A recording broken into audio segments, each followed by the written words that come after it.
are going to look up your genetics in a cheap and easy way, and it's usually fairly accurate. And what I'm going to do is go to forbears.io.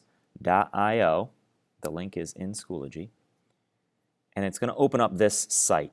And it says search millions of names and places. I'm going to go here, and I'm going to put in the last name that I have. Now you can put in some other last name that you might be associated with, because I'm also associated with Seneff. That's my mother's maiden name. But you're going to put in what one you want, and you might want to try both. So I'm going to go with Corver. I'm going to go to surname. I'm not doing forename because that means first name. I want surname, which is last name. So I'm going to click on that, and this is what it's going to open up. Now you might have a last name that is kind of spelled differently, so there might be C-O-R-V-E-R. If you see something like that, sometimes what happens is when families come over from other countries, they change their last name a little bit. So try to find the last name that matches most closely to you. So for me, like I said, it's Corver. Now I can see that the Corver last name is the 143,000th-ish most common last name in the world. Not very common. And then I can go down here and it shows that it is most prevalent, or you see more Corvers in the Netherlands than any other place. And that's what my 23andMe says. That's where I'm actually from. And I can go down to this map here. I'm going to make it full screen. And it's going to show me, based on color, where the most common locations for the last name Corver.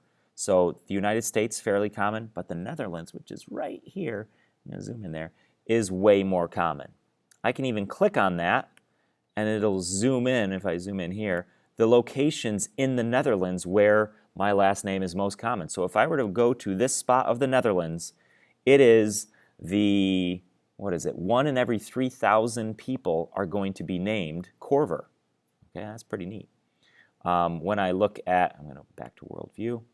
When I look at the United States, and I zoom in here, and it says that the ratio for Corvers in New York, it's 1 in 1.5 million, and there are only 13 of them. I know the 13. Those are my family members that are there. Okay, so that's kind of neat. You can kind of explore those things with your last name. I'm going to exit full screen. Again, you can try a different last name. So Seneff, that is my mother's maiden name. If I click on that, I can scroll down, and it says here there's some in the US, there's a couple in Sweden, and again the Netherlands shows up. Now I can scroll down to this part, and it's going to show me some places as to where your last name is located. Now you might know, like, I know I'm from Sweden. I know 100%. Why the heck is it saying that there's people in the Netherlands? That's fine. People move all around, and you might not be related to the ones in the Netherlands. You might be more related to the ones in Sweden. I don't know. But pick and choose and figure out, get a sort of idea of where your family name is from. And that's a very cheap, easy way to get the genetics of your family name. So I see that the Netherlands are there. It showed up for both last names.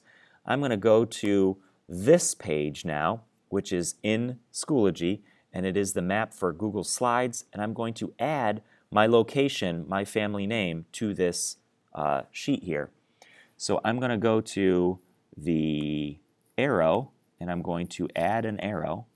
I'm going to go from this location, which is my face.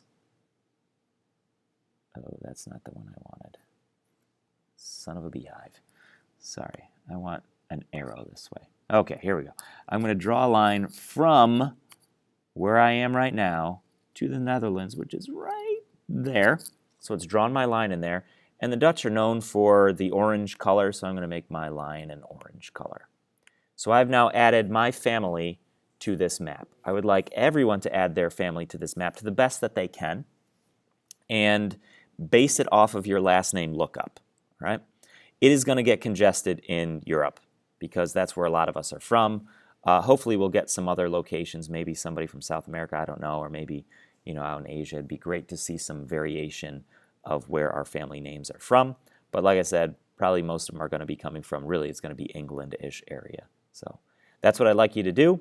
Once you've completed that, there's another video that's going to talk about what your last name actually means, and you'll see that in the next video clip. So have fun with that.